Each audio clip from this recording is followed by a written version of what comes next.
Muy buenas a todos, bienvenidos nuevamente al canal de Finanzas Inversos. Hoy vamos a estar en un nuevo análisis semanal, analizando todo lo que pasó en la semana en el mercado de inversiones y financiero. Una semana muy cargada de volatilidad, pasaron muchas cosas, así que bueno, sin más preámbulo, empecemos. No se olviden de seguirme en Instagram y en TikTok, les voy a estar dejando por acá abajo mis redes sociales. Y bueno, no se olviden que esto no es recomendación de inversión y cada uno tiene que hacer su propio análisis. Bueno, como primera noticia tenemos que los inversores están tratando de diversificar sus carteras más allá de lo que es el mercado estadounidense. Y bueno, la mejor opción que están encontrando hoy en día son los mercados emergentes.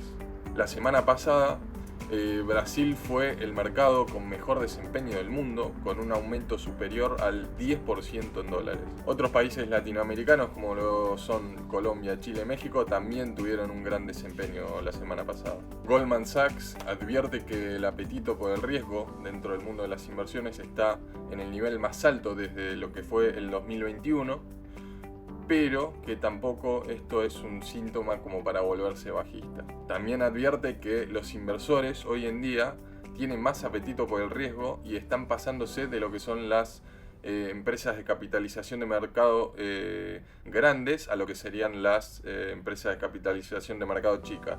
Y teniendo lo que es un marco de crecimiento global favorable. Y teniendo lo que es un marco de crecimiento global favorable, las subas en lo que sería la renta variable, acciones, índices, puede sostenerse, incluso teniendo el ruido geopolítico que tenemos hoy en día con lo que son los aranceles de Trump, lo que son las guerras en Irán, etc. Hay menos concentración en lo que es el S&P 500 y se diversifica un poco más, hay un poco más de participación.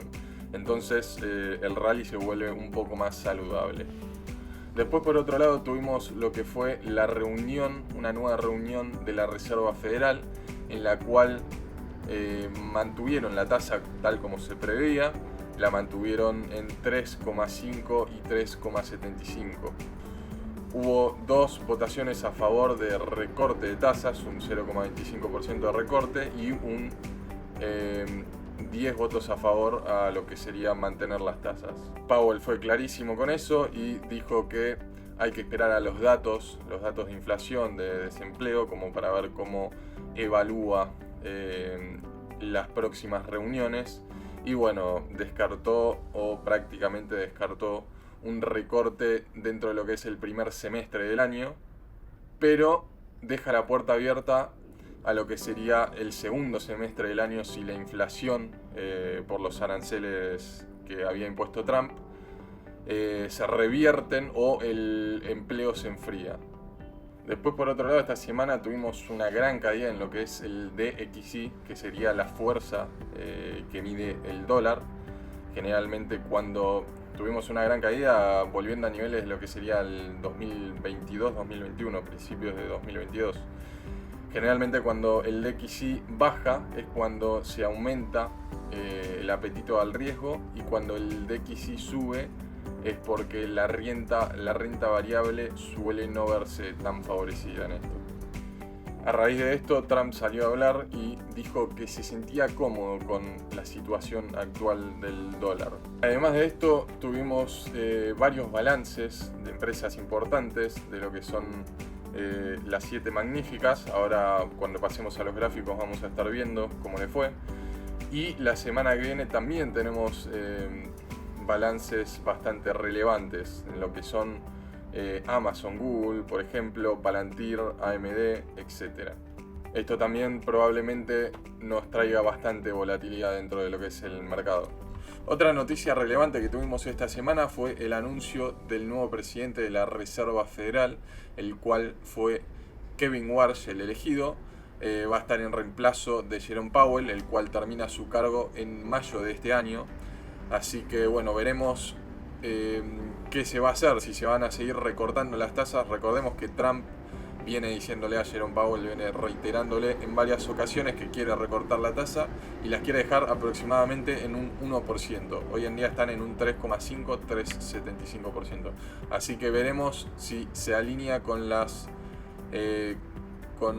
intenciones de Trump y veremos si recortan ampliamente las tasas una vez que asuma Kevin Warsh.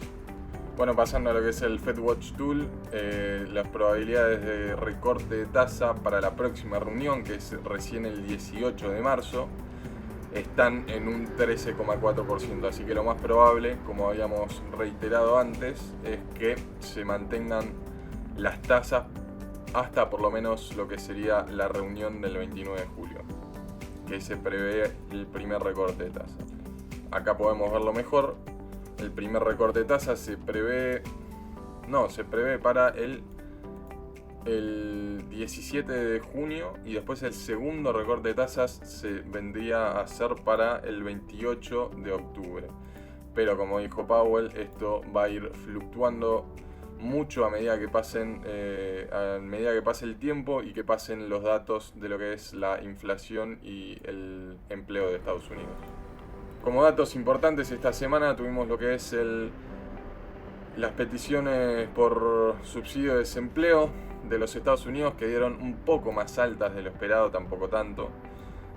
Y por otro lado tuvimos lo que es el índice del precio al productor, que dio bastante más alta de lo esperado, 0,5, así que esto no es tan positivo para lo que es el recorte de tasas. Y la semana que viene la volatilidad más alta la vamos a ver el viernes, el cual vamos a estar teniendo la tasa de desempleo, que se prevé que esté en un 4,4%. Si da más alto de lo esperado, esto va a ser más positivo para el recorte de tasas, y si da más bajo de lo esperado, esto va a ser negativo para el recorte de tasas. Después, pasando a los gráficos, tenemos primero el gráfico del S&P 500, el cual alcanzó por primera vez los 7.000 puntos.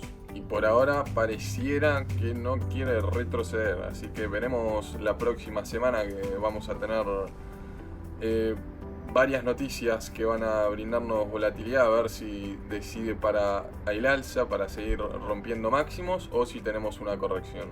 El Nasdaq también, por un lado, al principio de la semana hizo un leve intento de romper este rango que viene trayendo, como veníamos comentando, desde octubre del año pasado. Hizo un intento en el cual se topó con una resistencia e hizo un rechazo a la baja. Cerró en lo que sería una vela martillo. Esto generalmente es una vela bajista, pero bueno, estamos dentro de un rango, así que veremos. Recuerden que estamos dentro de un rango entre lo que son los 23.800 y los 26.200, así que vamos a ver si oscila en estos precios.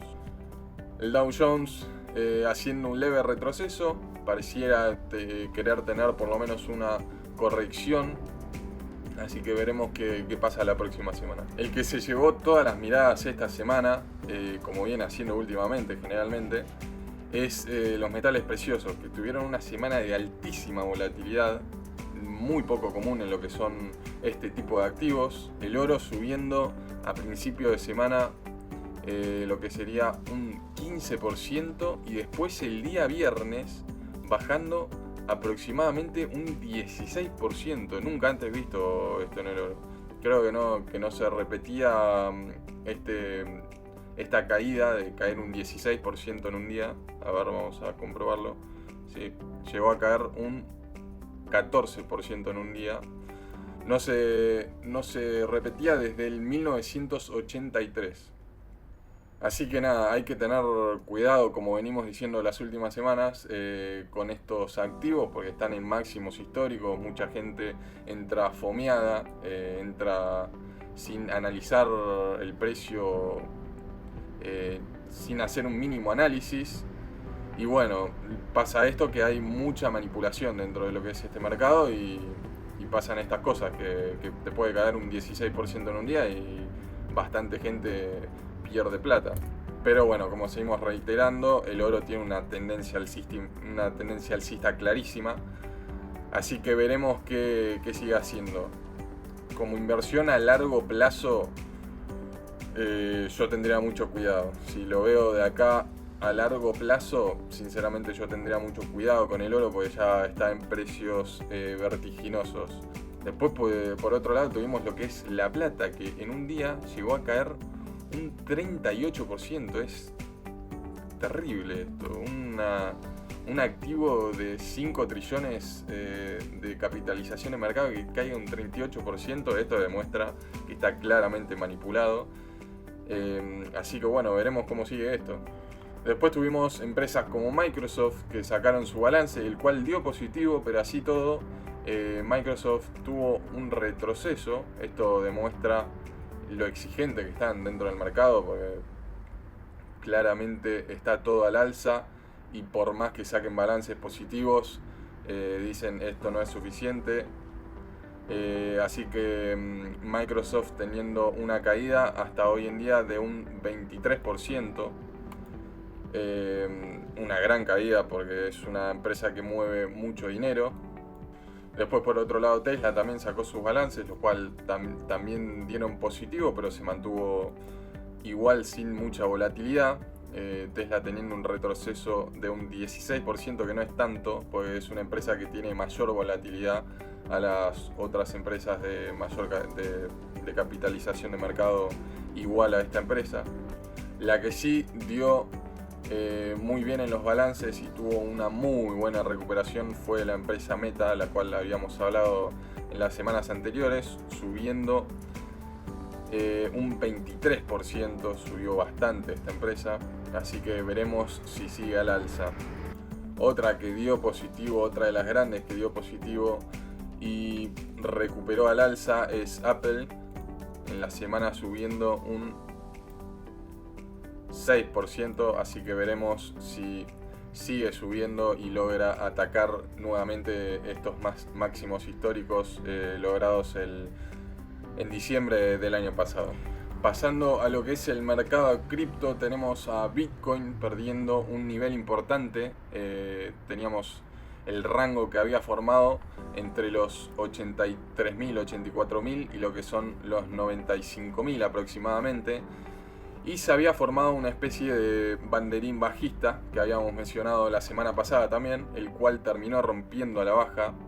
Y habíamos dicho que por análisis técnico el target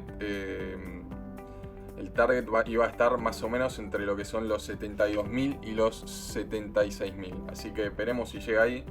Llegó levemente a los 76.000. Es más, llegó a los 75.600. Veremos si sigue llenando estas mechas que dejó en lo que es en abril del 2025, cuando Trump impuso los aranceles. Por otro lado, Ethereum también teniendo una distribución, teniendo una gran caída, perdiendo un nivel de soporte bastante importante entre lo que son los $2.800. Fíjense que acá actuó como soporte varias veces, acá actuó como resistencia varias veces, así que era un nivel bastante importante. Así que veremos dónde hace piso Ethereum. Por el momento vemos que podría llegar a hacer piso en lo que son los 2.200. Ahí tiene un área de soporte importante. Veremos si la respeta. Después, bueno, la dominancia de Bitcoin manteniéndose dentro de todo neutral, subiendo un poco, pero no tanto.